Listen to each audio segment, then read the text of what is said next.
Hi, welcome to another video. So today is a really big day and I have a question for you guys. Should we buy or should I buy Baldur's Gate 3 even without a physical edition? What do we do? Okay, so talking about Baldur's Gate, one of the most anticipated games of the year.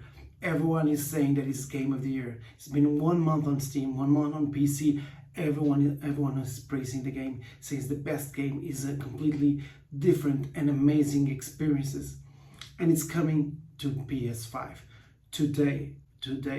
I haven't seen none of the reviews, but I really wanted to play it because it's a really big game, and I love RPGs, and everyone is so excited to play this game.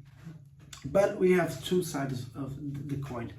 I don't know if you noticed, but I'm a little big on the side of physical releases, because when I was a kid, there was all the games that I played was on physical release, and it is so cool to have the box and be able to play a game and then resell or giving just lending to a friend. I have so many fond memories about it, and I think like slaying the physical release, it's something that I'm really against it. So we have like two sides of the coin. And I wanted to talk with all of you about it. In this side of the coin, we have, it's the best game of the year. For most of the people, it's not my opinion yet.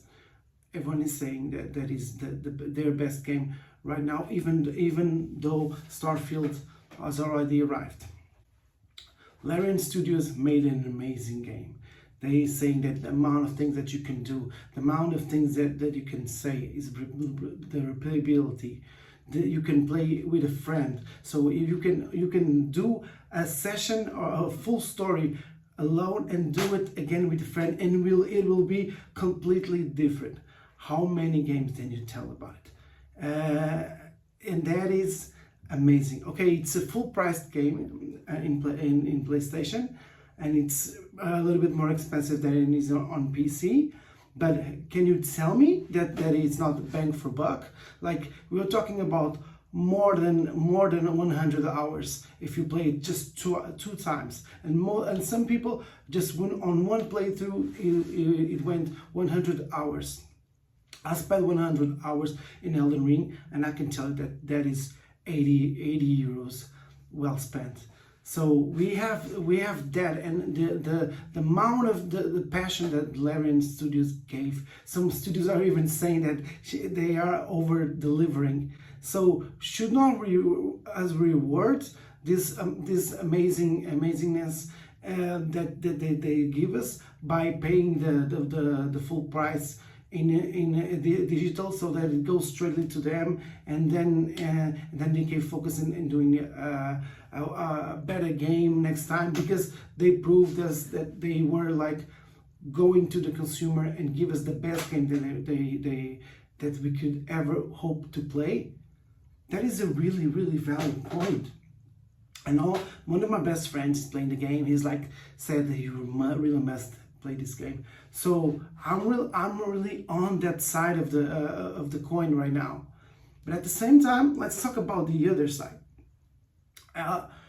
Most of the time, like we play PS Plus, with they increased the prices, and all of the gaming is now like a full price game is 80 euros. And here in Portugal, I always say the same in every video, sorry about that, but here in Portugal the minimum wage is 700 euros. So if you're buying a game, it's more than 10% of what you earn monthly. So it's very hard for you to pay or buy a game once a month, or in the order that all these games are coming, like two games a month. So being able to play a game, resell it, or just loan to a friend, or just buy two people buying the same game and splitting the price, that's the thing that I always went to do, because gaming here is expensive. I'm not saying all in other countries where the minimum wage is way bigger and people make more money. I understand, but here in Portugal it isn't that way. So I have to talk about the situations that I'm in and that I feel that it's my situation. So I have to say that that's one of the things that always was on my mind, and I always do that. I always, even though I'm in a more comfortable situation right now financially, I always try to buy my games and then resell it in order that for the other people can also buy it on a smaller cost, and in order for them to play, because not all people can buy it an 80 plus or 80 euros game. It's hard for some people. Other thing that I want to say is that, what are we going to, like in the latest year, there was like that we were going to in the age where it's like full remakes, like Red Dead Redemption. They gave us like the same game that they had for PS4 and Switch. The same game. It was not a really big rebuilding. No, the same game that they had on PS3, they gave us for Switch and PS4, and they charge 50 euros. Companies are being way more greedier, and I'm afraid that if you continue in this thing, physical release is gonna die. And that's not. I don't say it's gonna be like next year, but maybe next generation. Sony already has only digital console. They are really going to this. Alan Wake is gonna be like Alan Wake 2 is gonna be only digital, and I was not planning on buying it just to get my disapproval of it. But with Baldur's Gate, it's a different story, because it's not only like you can say that 80 euros is well done, more than enough for that game, and you can say that 11 games gave the passion. But at the same time, what's gonna happen if I pay 80 euros and the game sells a lot? People are gonna start like just doing. It's easier. It goes more money into their pocket than the physical release, and less money for us. So as a consumer, I really think that sometimes we have to protect ourselves, and sometimes we have to vote with our wallets from what we want for the gaming community to go forward. So that is my two sides of the coin. Very briefly, there's so much that can be said from both sides. I want to just for like a couple minutes just read some of the comments on Reddit that are talking about it, because I really think that sometimes people have some of the same opinions. So one comment from Hunthead says, "Damn, I was excited to try it, but since it's digital only, looks like I'll either waiting it for be heavily discounted or see if they announce a physical copy in the future.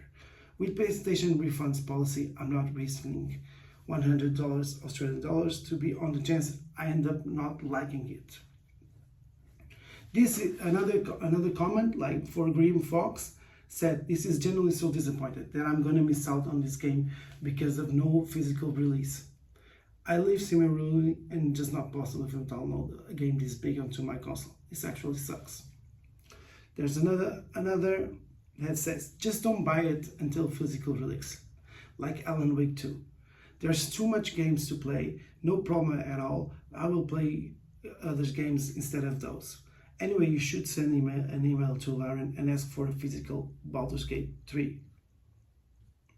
Okay, so this is this sign, and I completely agree, especially with refund policies from PlayStation. I completely agree with what they're saying. Like sometimes it's really hard to if the game is buggy or if it's unplayable on PlayStation. What happened in PS4 for Cyberpunk? It's really hard to refund a game on PlayStation. So now let's try to see the other side of the coin. Let's try to see people who are on Larian's side and what they have to say about it. this comment is saying, I think the reason they have gone digital only is they are self-publishing the game, so it keeps their costs down. Would like to have brought it to a physical copy, but supporting Larian by buying digital, as they deserve the support and are a unique game studio, unlike all others around.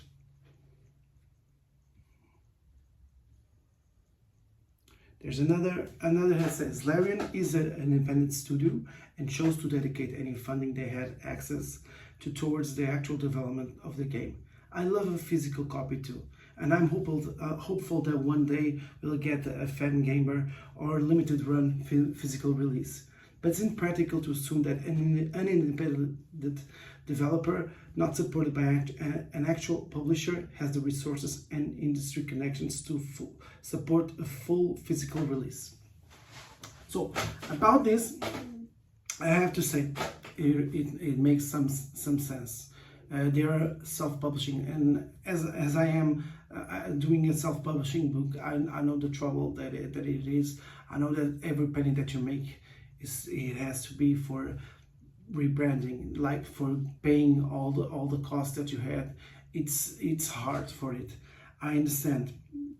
I totally understand. But one thing that's bugging me though about it is that in Japan there's going to be a physical release. So if they are doing it in Japan, why aren't they doing it here in Europe and in America and all over the world, just in Japan? Doesn't make that much sense, but maybe there's a reason. If you know what is the reason, just tell me in the comments. I would really appreciate to know more about this case, because I really love this game. I don't want to not play. I don't want to not playing it just because of. It's not about money. It's about taking a stand. But at the same time, I feel that in this case, the Alan Wake is not. This is not a game like Alan Wake that maybe is like 20 hours. This is an amazing game with replayability. If you pay this 80 euros, you're gonna have your money well spent. So I'm a little bit on the fence on this one, but I really wanted to know your opinion. Are you going to buy Baldur's Gate 3 for PS5? Are you gonna wait to see if there's buggy? Are you gonna wait for a sale? Are you just gonna skip it at all because of no physical release? This is a topic that I really appreciate, and I really want for us to talk about it. So I hope I'll see you in the next one, and I'll give you my decision. Peace.